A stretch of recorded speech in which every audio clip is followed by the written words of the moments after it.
HMP Fussaway was supposed to be the new face of British prisons, a shiny, private-run jail sold as the future of rehabilitation. But on the morning of August 20th, 2024, that image fell apart. Inside cell B324, 31-year-old Mahir Abdul Rahman was beaten to death. The attack was so vicious, even hardened officers were left speechless. It only took 37 seconds. The whole thing was caught on CCTV. But by the time guards got there, Rahman was unresponsive. He died an hour later from brutal internal injuries. His killers, two other inmates, 18-year-old Ashley Smith and 20-year-old Thierry Robinson. Smith had landed in prison months earlier after filming himself dancing with a loaded gun. Robinson had ties to drill music and gang life. Quick one before we start. This ain't about glamorizing prison life or the violence that comes with it. We're here to break it down, expose the truth, and give you the full story behind what really went down inside HMP Fussaway. This is Ends Unshanked, raw, unfiltered, no cap. If you're rocking with the content, hit that like button, drop your thoughts in the comments, and make sure you subscribe so you don't miss these real stories. Let's get into it. Both were already on the staff's radar. Rahman had begged the officers to move him the day before, saying he feared for his life, but nobody acted. This wasn't a random fight, this was planned, a cold, calculated murder. And when the news broke, it triggered national outrage. How could a prison built for safety let something like this happen right under their nose? Fussaway had only opened in 2023. Private security firm Serco ran it, calling it a flagship Category C prison. It was supposed to focus on resettling inmates, giving them a second chance. Located near Leicester, it had modern features, in-cell tablets, education programs, even sports facilities. On paper, it looked like progress, a place for change, not punishment. But beneath that polished surface was a different story. This place held all kinds of prisoners, from low-level offenders to gang members with violent pasts. Like many new prisons, it was short-staffed, oversight was shaky, and the old prison politics still ruled the blocks. Even with the fresh design, long corridors and blind spots made it tough to watch everything. CCTV didn't cover it all. Staff were overwhelmed. And that's where Rahman ended up. He had his own history with the law, but inside, other prisoners said he mostly kept to himself, quiet, alone. His killers were nothing like him. Smith and Robinson were young and loud. They wasted no time building their rep inside the wing. Smith especially carried himself with a cocky swagger, still riding off the viral video that got him locked up. While the prison preached rehabilitation, critics said it came at the cost of basic safety. Warning signs were everywhere, but staff missed them. Officers had hundreds of cells to unlock each morning. They moved fast, often not noticing when trouble was brewing. Fussaway was meant to change how prisons worked. Instead, it exposed just how fragile those promises were.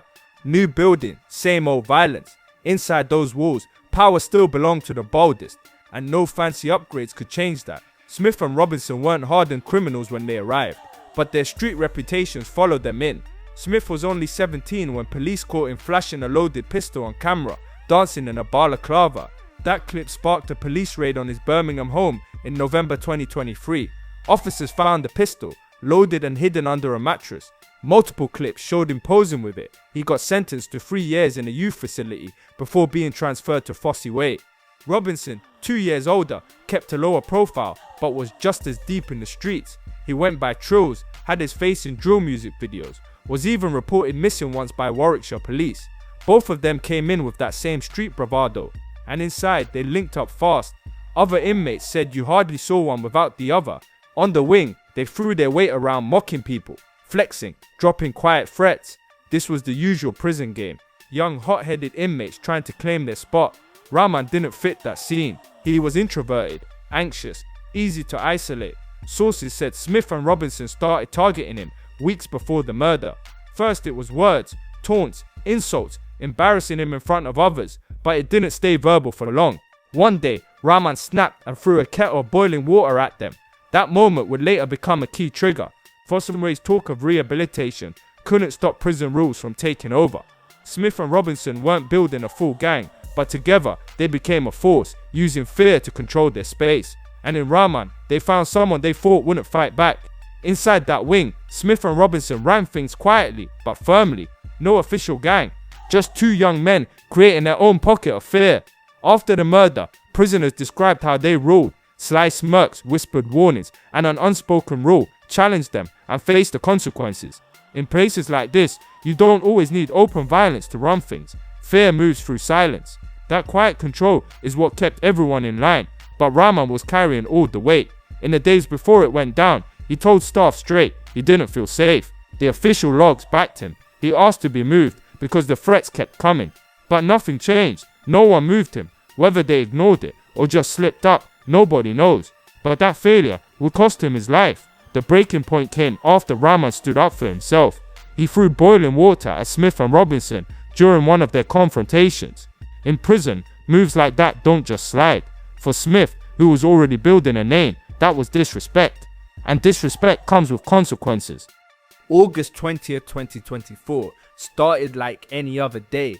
At 7:25 a.m., cells opened. Officers walked the halls, but 1 minute later, CCTV caught Smith and Robinson stepping into Rahman's cell. Robinson came out of his cell shirtless and followed Smith into B324. What happened next was pure violence. 37 seconds of straight up brutality.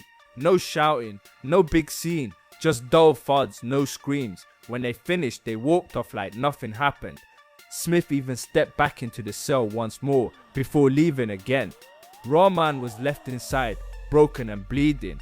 Another inmate eventually raised the alarm, but by then it was too late.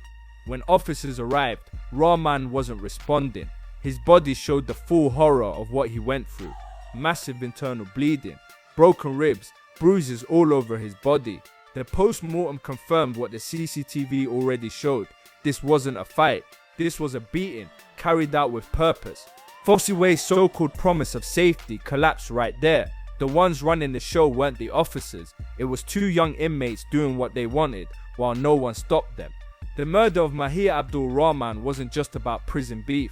It exposed a system that was already broken. The warning signs were there long before that morning. And right at the center was a prison that cared more about appearances than protection. Rahman's request to move made just the day before should have set off alarms. He told them he was scared.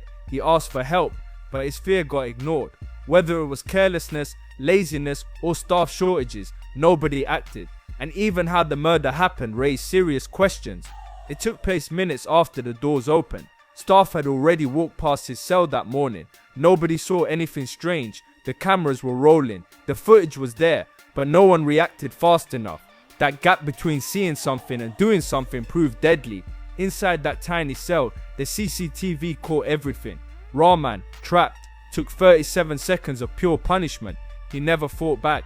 No weapons, just kicks, stomps and punches. The injuries were so extreme, his body shut down within minutes. Another prisoner had to call for help. When the officers and medics arrived, Rahman was already in cardiac arrest. They tried to revive him, but at 8:44 a.m. he was pronounced dead. After the murder, Fossey scrambled. Internal reviews kicked off. The prison director put out a statement offering condolences and promising change, but for many it was too little, too late. The cameras, the staff, the shiny new system, all of it failed. Critics started calling out the bigger problem with private prisons: short staff, poor training, and a system where inmate safety often comes second to keeping costs down.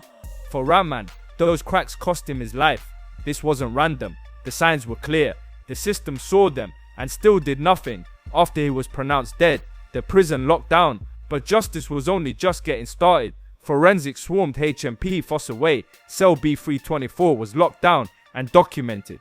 Blood splatters, bruises, and where Rahman's body landed all told the same story. This wasn't a fight. This was a one-sided hit. Detectives from Leicestershire Police took control, backed by the prison's internal security and national crime teams. The CCTV footage became the core of the investigation. It laid everything out second by second: who went in, when they went in, how long they stayed. The footage even showed Smith returning to the cell alone after the first assault, making it clear he played the leading role. On top of that, staff and inmates gave statements. Some spoke about the rising tension building up before the murder. Others confirmed the kettle incident and Rahman's desperate plea to be moved. One inmate described Smith as a problem waiting to happen. It didn't take long for charges to be filed. Ashley Smith and Thierry Robinson were both charged with murder just days later. Another man who was on the wing during the attack got arrested too, but was let go after it was confirmed he hadn't been involved. He admitted he could have stepped in and regretted not doing so, but all the evidence locked in on Smith and Robinson. As the murder made headlines, the questions got louder. How did two young inmates pull off a murder so fast in broad daylight without being stopped? How did a prison packed with cameras and guards allow this? By the time Smith and Robinson stood in court, there was no debate over what happened.